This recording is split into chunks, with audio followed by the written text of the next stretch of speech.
Hey, YouTube. How is it going? I hope all is well. Today, we're going to touch upon a subject that I have briefed on in a couple of my episodes prior, but we don't actually have a dedicated one to it. So this is going to kind of go in our 101 series, if you will, and it's going to be about grounding in a guitar amp. I'm going to try to make this quick, but you know me, there's not much I do that's really super duper fast. But in either case, I got hit up the other day by a gentleman, really nice guy, via YouTube, and he was talking to me about, wanting to build this amplifier here. And while I can't say enough positive things about people going out and buying, kits and building the amps, I can say a few negative things about Mojo Tone. Mojo Tone isn't bad. Don't get me wrong. I'm picking on them a little bit today. Mojo Tone does have some bad documentation, right? There's some mistakes in some of their schematics, and there's some kind of bad ways of doing things in the layouts that they have. It's not that they're a bad company, so do not get me wrong. It's just, they got a lot to manage, and, if they're not hiring somebody like me to kind of come in there and make sure that their stuff is absolutely right, then, that's an added expense, so they don't have that, and they probably can't justify it. So that's the only reason I can think of why they have some of the mistakes that they do in some of the stuff that they have. But for $530 to get a kit, the whole thing, to make a working amplifier with American iron, so Hey Boyer, I believe, is their provider for iron, that is a hard price to beat. I don't think you could source these parts independently and beat that price. Obviously, they get some bulk rates. Now, where they do get you is on the upsells. So, obviously buying a cabinet, you're probably looking at least another $300 on the cheap side. And then of course speakers, count on at least $100 upwards to $300 depending on what speaker you put in there. And then if you got a 2x12, keep adding up. By the time you start getting a cabinet and a speaker involved, you're probably at about the same price as what you would spend on just buying an amp from Fender, etc., etc. Now, I will say, if you build this amp and you do it right, it will be every bit as good as, if not better than, any Fender that you can buy off the showroom floor today. Ish. I'm going to show you why you can do it better, though. So what's nice is they do have some specs and documentation, etc., etc., but that's not what we're here for. We're here to learn why this isn't necessarily the greatest thing you can go with, and we're going to try to show you exactly why. So, grounding. Grounding in an amplifier is extremely important. Okay. First and foremost, one of the things that they biffed on this thing here is kind of how they drew out the schematic itself. They've only got 3 grounding points shown in the whole amp. That's not necessarily the problem, but this guy right here, that one's right. That actually is the earth connection there. These two are wrong. So this one is wrong, and this one is wrong. That is a wrong symbol for those positions there. It's supposed to look like a ground. So there's a difference between ground and earth, and you've seen this symbol before. It kind of looks like a bunch of lines that make like a little triangle, and we'll see it in another schematic here in a moment, but these are all earth symbols here, and this in this position is correct, but in these ones it is not. So just something, little things like that. Another thing that they kind of biffed it on, which in this amp, because it's so low gain, probably doesn't matter, but they've kind of converged all of the preamp section into one, and then they got the power section into one, and then they have, this guy here, which this guy doesn't really count. He has to be there. This is the safety ground. This is the most important connection in the whole of the amp. Second to that would be the one that comes off of your input jack. All right. So there's nothing wrong with the schematic that they have, the way they have it drawn, other than I don't like how they did the grounding, scheme in this one. But let's move on to something that shows more of what I think is correct, but still isn't quite correct. Now, what are coupling caps? We've talked about it briefly before, but coupling capacitors are isolators between circuits. That's one way to think about it. This amp here has 3 circuits going on within it. So if we think of the coupling capacitors as a break between different segments of an amplifier. Oh my God, can I say the words? So this is segment 1, This is segment 2, and I'm just labeling them this way. This isn't necessarily the way that it has to be. This could be 1, 2, and 3, whatever. But we're just going to go from left to right. So as you can see, the way that all these are lined up, this segment of the circuit right here of this amplifier schematic is broken apart from these other two. The only thing that touches back is this guy here, but that's a negative feedback loop. That's something else entirely. We're not going to worry about that. So these are essentially isolated from each other from a DC aspect.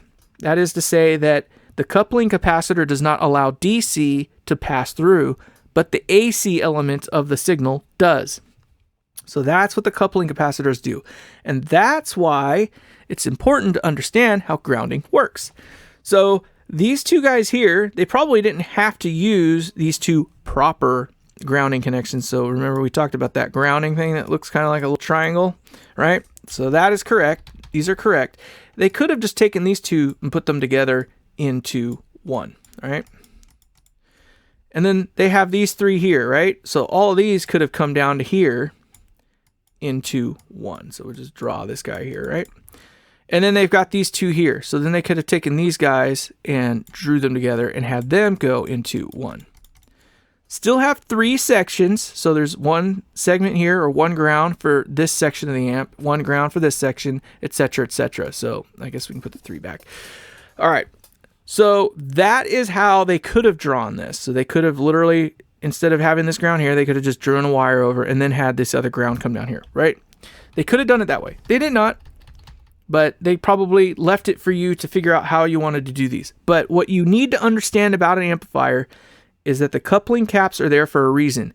And that reason is to separate this section of the amplifier into its own envelope, meaning that all of these grounds within that envelope could touch each other and become one. Okay? That's all that means. That's all that means.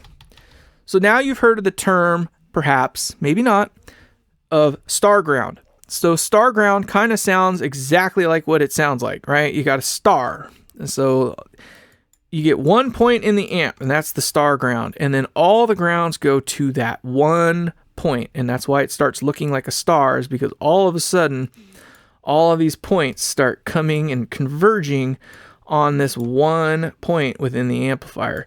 Ideally, you would probably have to, try to get it in the middle of the amp or something, right? So it looks literally like a star, but I digress. Now, you can see where the problem with this would be quite quickly. You'd end up with a butt ton of wires that all kind of converge on this one spot, and then you'd have to figure out how to connect all of those wires to that one spot. Now, in theory, this is the best way to do this. All of these only have one possible path to ground. The likelihood that this signal here is going to go to ground and then work its way back over to this guy, next to none. So that's why the star grounding situation works so well. Then they have kind of a hybrid, if you will. So I'm going back a little bit here where we have all of our segments kind of put together into one. So get that all drawn out. So there's one ground, here's another ground, and here's another ground. So we got our 3 segments, and then we got our star ground here, right? Same. All of these go to this one point. You could do it that way too. Perfectly fine. This is a kind of a hybridized version of a star grounding, like schematic or scheme, grounding scheme. All the local grounds that are in this envelope go together, and then those go with a single wire to this point here as needed. That is probably the single best way to do it, to be honest.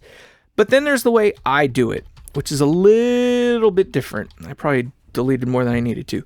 But I use kind of a hybridized version of even that, which is where I use a single wire, or a bus wire, if you will, that then goes to ground. This is the only point in the amp for the circuit itself that touches ground, and each of these sections go together, so they all converge, and then they touch that wire. So these 3 here would converge together in one way or another, and then touch that wire. And then the same with this section here. They would touch that wire. So I still have 3 connections, right? And they all go to the same point, but instead of having 3 independent wires, I've got one wire that they all connect to. So that's the bus wire that you see in a lot of these amps. In lower gain amps, this is perfectly fine. Okay, this works just fine. There's nothing wrong with this. It's just a lot cleaner when you can do it this way. That's all. As you can imagine, you don't have to have 3 lugs or 4 lugs or 5 lugs or whatever coming off of your grounding point or your star ground, right? So this is a perfectly fine way to do it. Another kind of way that would work perfectly fine utilizing this particular giddy up here is to have a bus wire and then all of these things just ground to it sequentially, which is to say that as you go through the circuit sequentially, they all touch. All right, so you're not doing any local grounds. Literally everything is going to this one wire at some way or another, but it's all sequential. So that's to say that this one isn't connecting over here and this one's connecting. Let me go back. Okay, so what I mean by sequential is literally as you go down the wire, each of these things is touching this bus wire in that order. Where it would get messy is if this guy was connected here, literally, and then this guy's connected over here, literally, and maybe this one here and that one here. You can kind of see again how the mess would get. You can't do it like that. It cannot work like that. It has to be sequential. All right. So again, I kind of prefer doing things in, let me do this right, in little localized blocks. So this circuit here is separated there. So these 2 go together. And then these 3 here, right? These all touch each other with a wire. Well, let me undo that even further. So a single wire is touching all 3 of them, right? And then those all come together here. And then you've got another segment here. And then these 2, same kind of thing. They all come together and then they touch the 1. So I still only have 3 connections going to this bus wire, but it only connects at that one point over here, right? So this is where your center tap would come in. And then over here somewhere is maybe where your earth ground is, which is that one that looks like the little rake. So this is your earth ground here. That's what it actually looks like. So this is where your power, from the wall comes in. That's your safety ground right there. That's earth. And then this is where everything else comes to. So you've got, your center taps here, whatever, your HT, whatever, all that stuff that grounds at that point grounds there. And then this is your only other ground point in the amp. So that's what I'm talking about when I'm talking about the different schemes of ground and which one's best. Mine's kind of a hybrid of 2 others, but all of them are pretty dang good. Now, what is the idea? Why is this okay? So you got to think of current and noise. This is the noisiest section of the amp. So let me undo that. I'm going to go Control Z a little bit here. Did I do it? I made it mad. I hit a button somewhere. Anyway. Yeah, I pissed it off. Anyway, so this is the noisy section of the amp. So you got a lot of noise here, you got a little bit less noise here, and then you got almost no noise here. So the likelihood that all this noise is going to work its way back up this way towards the front end of the amp, not very likely, because it's very, very close to the ass end of the thing, and it's going to shunt to ground. So that's kind of where we get into this. Why are you just going to be brat? Knock it off. All right. Apparently I needed to hit it. Okay. So what is the likelihood that noise is going to flow from this point this way? Not very high. So the next best way to do that would be to take this guy here and actually move it over here. So let's undo this a little bit. The best way technically to do a star ground or any kind of grounding scheme is to technically ground it very, very near the input. So this guy here would connect there. And then all of these other guys would connect to this direction. Okay? So that would go there. These 3 would come together here. And they go there. And then these 2 to come together there. So, right? So this is technically the best way to do it, is to have this connection made here. But I don't really like doing it that way. It means that all this noise that's potentially here only has one path to ground, and it's going that direction towards the quiet side of the amp. This is my theory. This is my thought. Whether this is right, I told you I'm not the guy that's really the master of the grounding thing. But to me, it makes 0 sense to have the noisiest stuff only have one path to ground via the input, All right, it has to go this way to get to ground, which means if there's any noise that does carry into it, it has the possibility to get there. Now, the idea behind having the ground at the front end of the amp is that any noise that gets into the amp, the section of the amp that is the most sensitive, because it has a very, very short path to ground, it is likely to get shunted out before it gets amplified. That's the idea behind having the ground at the front end of the amp, is that the operation of the amp will be quieter because any noise that gets into the front end of the amp has the shortest possible path to ground to get out of anything that's going to get amplified through the remaining portion of it. And the only reason I don't like it, as I mentioned, is because if something does happen to get over here and get pissy and noise starts to build up in the ground path for some reason, there's only one way for it to go, and that is towards the front of the amp. So I prefer doing it the other way, where, I put it at the ass end of the amp and then go from this way. I go that direction. To me, that makes more sense. I could be wrong, though. It's not a hill that I'll die on. Empirically, I know that I'm wrong, but I haven't found a point yet in any of my builds where it makes a difference. How's that? And to me, it just makes more logical sense to do it at the backside. That's a me thing. You do it the way you think you need to do it. So now let's look at the layout and why I'm bringing all this stuff up. So in this amp, they are using uninsulated input connectors or jacks or uninsulated connectors, period. And there's 3 of them in this amp. There's 2 for the input and 1 for the output.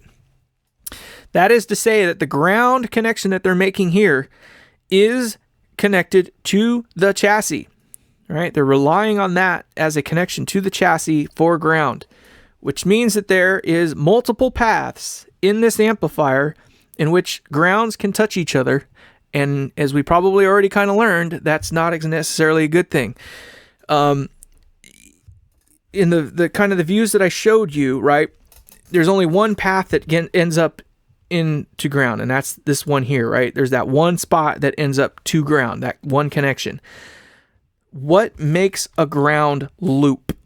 A ground loop is any point where a ground can connect to another ground and then back to itself, right? So this speaker jack does not have a ground connected to any other point in this amp except for at the chassis here. But then again, so does this point here, which means that these 2 points right here have I don't need to have that second line. So these 2 points here have a connection to each other through the chassis. This also has a connection to this ground point through the chassis. But then so does this.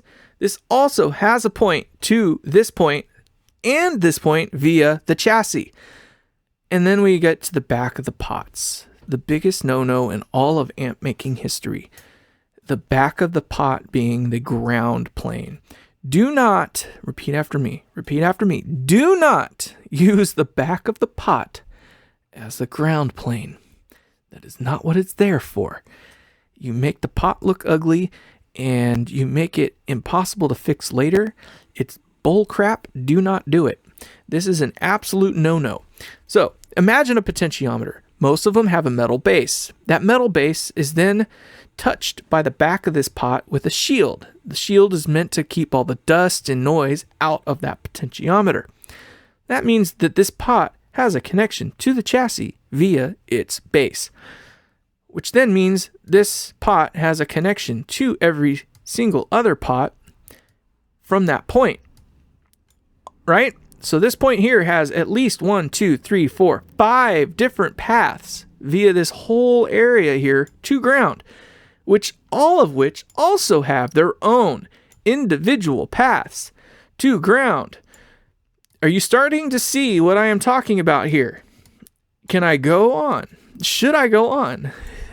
Can you see why this is the worst possible way to do this? All of these things have a path now to each other via some other path to ground, multiple ways. So that is why it is bad. Now, ground loops. What causes a ground loop? A ground loop happens, or the buzz that occurs from one happens when there's a potential, a voltage potential. So let's say that this spot right here is literally 0 volts, like not even a tenth of a volt, 0 volts. But let's say that this point right here builds up a charge, and it for some reason there's a charge sitting at this point, and it has to travel to ground from there. That means there's a voltage difference between the two. Probably not a problem in that section of the amp, but now you've got a voltage charge that can also touch that point in the amp. So now you've got, let's say, a tenth of a volt here. This thing is still connected to ground and has to make some sort of electrical connection there, and it's going to do that through the chassis, which then means that there's a potential between this point and that point as well. Now let's say it's 0.2 from this point. I did that wrong. Let's do this. Let's say it's 0.2 tenths, 2 tenths of a volt, whatever. That will assimilate itself in one way or another as a buzz. Okay, all it means is that there's a voltage potential between any one other spot in the amp. It could even happen from here to here. Who knows? We don't know. Not likely, but it could happen. So it just means that a charge builds up at one point, and there's a difference in reference to ground because some sort of voltage builds up somewhere near here, and its nearest path to ground from another point doesn't have that same voltage potential. You're going to hear that assimilate into the amplifier as buzz. And I guess maybe assimilate isn't a good word, but it'll inject itself into the amp as buzz.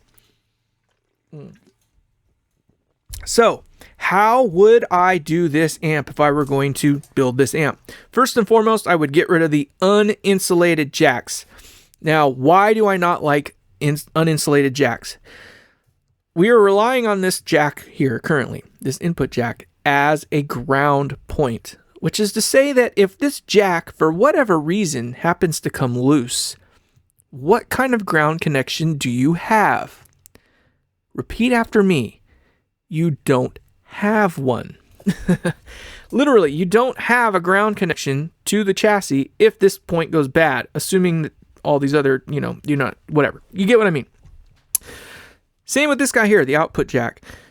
If this jack comes loose, what kind of ground connection do you have? Again, your answer should be you don't have one. So you should always have a connection that comes from the ground of the speaker jack going directly to a grounding point in the amp that you know is secure. And by God, do not use the jacks or the studs that are for the transformer.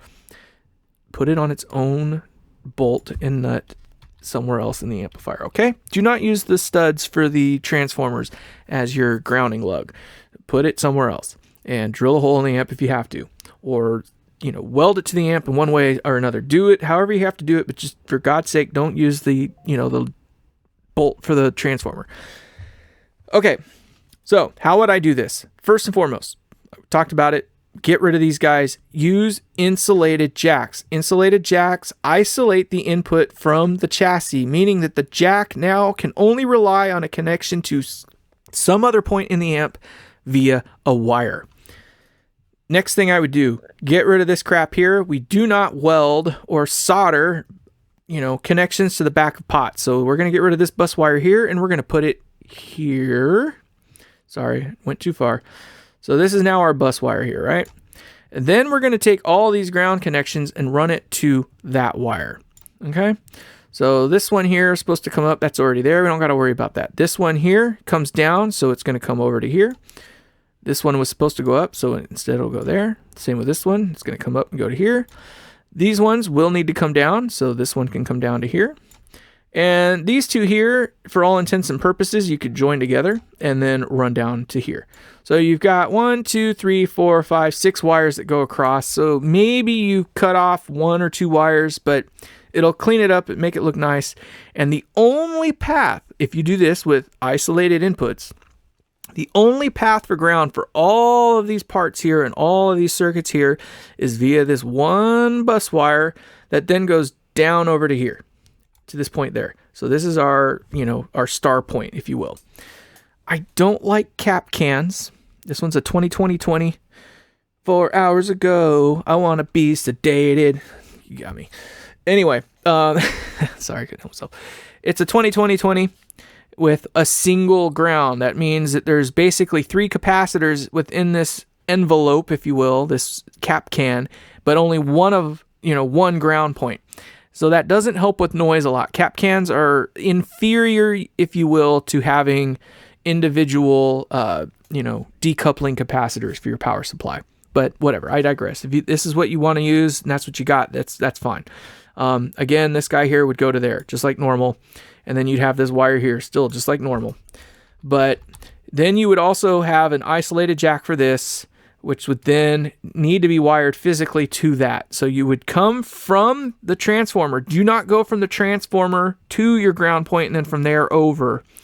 Go from the transformer to the ground lug on your speaker jack, and then have another wire that goes to ground. Very important that way. So just be mindful that you do not go from the transformer to your star ground point and then from the star ground point to the speaker jack. You go from the transformer, we're talking output transformer in this case, to the speaker jack, and then from the speaker jack you go to ground. Okay? Muy importante. So keep that in mind. Let's undo a few things here. So that's how I would do this amp if I were going to build it. So single bus wire comes over to this. You connect all these things up here that were supposed to go to it to this bus wire, however you need to do it.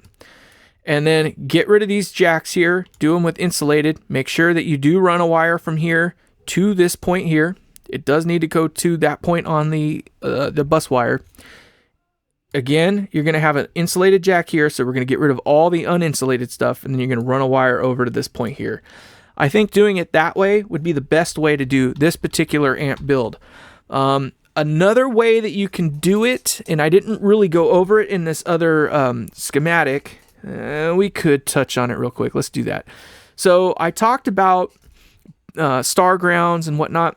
Another way that you could potentially do this, and it would be just fine, is again, imagining all these things going as local grounds here. All right, so these are all local grounds, meaning that you still got your 3 things. So these connect together and they go to one point. These 3 all connect together and they go to one point. What you could do is put 3 separate lugs in the amplifier, one nearby each section. So then you got a wire that goes from here to there and to there. And each of these are in the chassis. So this is a lug on the chassis that you drill a hole, you put a soldering lug, drill a hole, soldering lug, drill a hole, soldering lug. And then you have another one over here for the power section. So this would be PWR, if I can write that out. So this is the power section here that also does the same thing. Again, not to confuse yourself with the safety input. Okay, so this one's still up here, but if you think about it, this is the same possible scenario as having a star ground, if you will. All of these ground points only have one path, if you will, to ground. Now, granted, they are all connected entirely through the chassis, unless there are speaker jacks here. This one would go to here, right? So, again, all of these points are touching the chassis, but there's technically still only one path to ground, right? Even though they are touching the chassis, which is wholly grounded. But if you could think about it, this is the nearest thing to the point where all the noise is going to exit the amp. So you got to think of this as the exit point, right? So obviously you wouldn't want to put this connection over here. You would want to put it closest to this point here. And you want to make sure that these things flow from, whether you put this one literally right at the input jack of the guitar amp, as long as they flow distance-wise, longest to shortest, right? So this, being your power section, this is where your center tap and your HT and all that stuff kind of do their thing at. And then this is where your cathode bias comes in at, right? Or your bias circuit, whatever that might be. Let's say it comes in here. This is your stage 2 and this is your stage 1. As long as the length between this point is longer and longer and longer as you get from here to the front end of the amp, you're okay in that scenario. Obviously, if this guy is over here, it would probably be just as fine as well. I don't think it's as good as that way, but you want the noisiest part of the amp to have the shortest path to ground, okay? So that's kind of the idea behind that. Still kind of a star ground, if you will, because the path is going to be the shortest path to ground in every instance. So it can only go to here, which will then go to there. So even if noise does happen to get out to here, it's still got a path that's going to want to end up going to there, because it's got two paths now that can get it to this point, right? So this and that are going to have less resistance than this to that to there. You kind of get what I'm saying there? So you always just got to think of the easiest way for signal to get itself to ground. So doing it that way is also acceptable. I don't really like doing it though, because you end up putting a lot of holes and you got to put a lot of jacks in the amp. Probably not a bad idea to do it that way though, if you have an amp that has more, more segments going on. The more segments you got going on, now you're relying on that one wire to do a lot of work, especially as you start cascading like 3 or 4 stages into it. You're asking this end of the wire to do a lot of work for all the current flow that's going to try to go down that way. So, if you got 5 stages, might be best to start separating these into multiple points and then connecting them to the chassis via independent lugs, right? So you end up with 5 or 6 points in the chassis that touch, but whatever. You kind of get where I'm going with that. So there you have it. We have gone over kind of the whole grounding situation, if you will. We kind of bashed on Mojo Tone a little bit. I'm not really bashing on them. Just be mindful, double check their schematics against other schematics that are good. And then, especially the layouts, look at the layouts and try to find a better way to do it. There's always a better way to do it. So just try to find the plan of action that works best for you. But just do be mindful that, obviously things are going to be different, and the way that they do it isn't always right. I've seen some where the inputs, like the way it was wired, it couldn't possibly have worked. So little things like that. But Mojo Tone is a great place to buy kits. Oh man, I missed it. There we go. Great place to buy kits. I don't think you can beat that price, even if you source the parts out yourself. Where they're going to get you is in the upsells. If you can build your own cabinets, that's great. But just be prepared. By the time you get a cabinet, an amp, and everything else in, you're pretty much going to spend the same price as what it would cost to just get a Fender, outright. So thank you so much for sticking with me this long, if you have, and we will talk to you again soon. Bye-bye.